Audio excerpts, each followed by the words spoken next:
ஆவிகளை சோதித்தறியுங்கள்.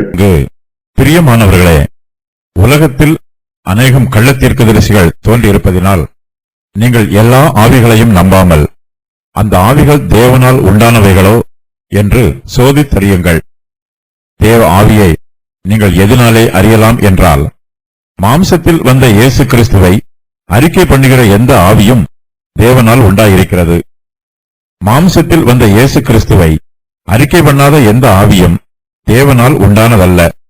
வருமென்று நீங்கள் கேள்விப்பட்ட அந்தி கிறிஸ்துவனுடைய ஆவி அதுவே. அது இப்பொழுதும் உலகத்தில் இருக்கிறது.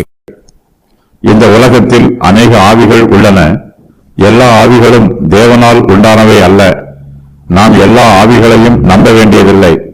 இது சம்பந்தமாக அப்போஸ்தலர் யோவான் விசுவாசிகளுக்கு எச்சரித்து புத்தி சொல்லுகிறார். விசுவாசிகளை பிரியமானவர்களே என்று அன்போடு அழைக்கிறார். நீங்கள் எல்லா ஆவிகளையும் நம்பாமல் அந்த ஆவிகள் தேவனால் உண்டானவைகளோ என்று சோதித்தறியுங்கள் என்று புத்தி சொல்லுகிறார். உலகத்தில் அநேகம் கள்ள தீர்க்கதரிசிகள் தோன்றி இருக்கிறார்கள். அவர்கள் எல்லோருமே தாங்கள் தேவனால் உண்டானவர்கள் என்று சொல்லுகிறார்கள். ஆனால் அவர்கள் எல்லோரும் தேவனால் உண்டானவர்கள் அல்ல. நாம் அவர்களுடைய ஆவிகளை நம்ப வேண்டியதில்லை. அவர்களுடைய ஆவிகள் தேவனால் உண்டானவைகளோ என்று சோதித்தறிய வேண்டும். தேவனுடைய ஆவியானவர் நம்மோடு பேசுகிறார். கள்ள தீர்க்கதரிசிகளோ தாங்களும் தேவனுடைய ஆவியினாலே பேசுவதாக மாய்மாலம் பண்ணுகிறார்கள். ஆவிகளை சோதித்தறிவதற்கு கர்த்தர் தம்முடைய பிள்ளைகளுக்கு ஞானத்தை கொடுத்திருக்கிறார். நம்முடைய சபைகளில் கள்ள தீர்க்கதரிசிகள் காணப்பட்டால் நாம் ஆச்சரியப்படக்கூடாது. ஏனெனில் உலகத்தில் அநேகம் கள்ள தீர்க்கதரிசிகள் தோன்றி இருக்கிறார்கள். அவர்கள் எல்லா காலத்திலும் எல்லா இடங்களிலும் இருக்கிறார்கள். அப்போஸ்தலருடைய காலத்திலே கள்ள தீர்க்கதரிசிகள் இருந்தார்கள். நம்முடைய காலத்திலும் கள்ள தீர்க்கதரிசிகள் இருக்கிறார்கள். அவர்கள் சபைக்கு உள்ளேயும் இருக்கிறார்கள், சபைக்கு வெளியேயும் இருக்கிறார்கள். கள்ள தீர்க்கதரிசிகளும் உபதேசம் பண்ணுகிறார்கள்.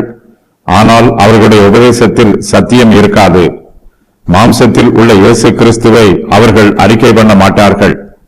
அவர்களுடைய உபதேசத்தை வைத்துத்தான் அவர்களுடைய ஆவிகள் தேவனால் உண்டானவைகளா இல்லையா என்று நாம் சோதித்தறிய முடியும்.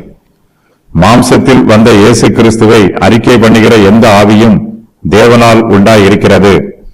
கிறிஸ்தவ மார்க்கத்தின் அஸ்திவாரமே இயேசு கிறிஸ்துவும் அவருடைய ஆள் தத்துவமும் அவருடைய ஊழியமும் அவருடைய உபதேசமும் தான்.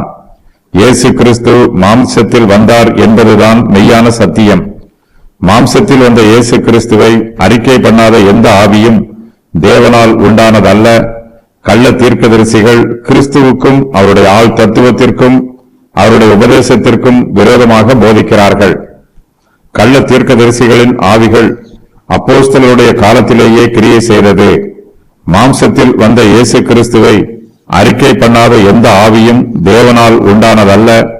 அது அந்தி கிறிஸ்துவின் ஆவி. அந்தி கிறிஸ்துவின் ஆவி வரும் என்று அப்போஸ்தலருடைய காலத்திலேயே விசுவாசிகளுக்கு முன் எச்சரிப்பு கொடுக்கப்பட்டது. விசுவாசிகள் கேள்விப்பட்ட அந்தி கிறிஸ்துவின் ஆவி கள்ள தீர்க்கதரிசிகள் மூலமாய் இப்போது கிரியை செய்கிறது. இயேசு கிறிஸ்துவின் வார்த்தை சத்தியமானது, அது நித்தியமானது. அவர் முன் அறிவித்து சொன்ன தீர்க்க தரிசனங்கள் எல்லாம் ஒவ்வொன்றாய் நிறைவேறி வருகிறது. இயேசு கிறிஸ்து வரப்போகிற அந்தி கிறிஸ்துவை பற்றி ஏற்கனவே எச்சரித்து சொல்லி இருக்கிறார்.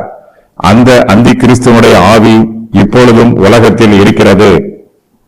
நூமா என்னும் கிரேக்க வார்த்தை புதிய ஏற்பாட்டில் பயன்படுத்தப்பட்டிருக்கும் விதம். தேவன் ஆவியாய் இருக்கிறார். கிறிஸ்து பரிசுத்த ஆவியானவர், கிறிஸ்துவின் ஆவியானவர், தேவ தூதர்கள், மனுஷருடைய ஆவிகள், அசுத்த ஆவிகள், கள்ள தீர்க்கதரிசிகளை சோதித்தறியும் வழிகள், மாம்சத்தில் வந்த இயேசு கிறிஸ்துவை அறிக்கை பண்ணாதவர்கள், உலகத்திற்கு உரியவர்கள், கிறிஸ்தவ உபதேசத்திற்கு செவி கொடாதவர்கள், தேவனுடைய கற்பனைகளுக்கு கீழ்ப்படியாதவர்கள், ஒருவரில் ஒருவர் அன்பாயிராதவர்கள், பரிசுத்த ஆவியானவர் தங்களுடைய உள்ளத்திலே வாசம் பண்ணாதவர்கள், தேவனுடைய வார்த்தைக்கு செவி கொடுக்காதவர்கள். மாம்சத்தில் வந்த இயேசு கிறிஸ்துவை அறிக்கை பண்ணாத எந்த ஆவியும் தேவனால் உண்டானதல்ல. தேவனால் உண்டாயிருக்கிற ஆவி இயேசு கிறிஸ்துவின் பிறப்பு, மரணம், சரீர உயிர்த்தெழுதல், பரலோகத்திற்கு எடுத்துக் கொள்ளப்பட்டு தற்பொழுது பிதாவின் வலது பாரிசத்தில் அமர்ந்திருப்பது ஆகிய காரியங்களை அறிக்கை பண்ணும். இந்த சத்தியங்களை அறிக்கை பண்ணாத ஆவி அந்தி கிறிஸ்துவனுடைய ஆவியாகும்.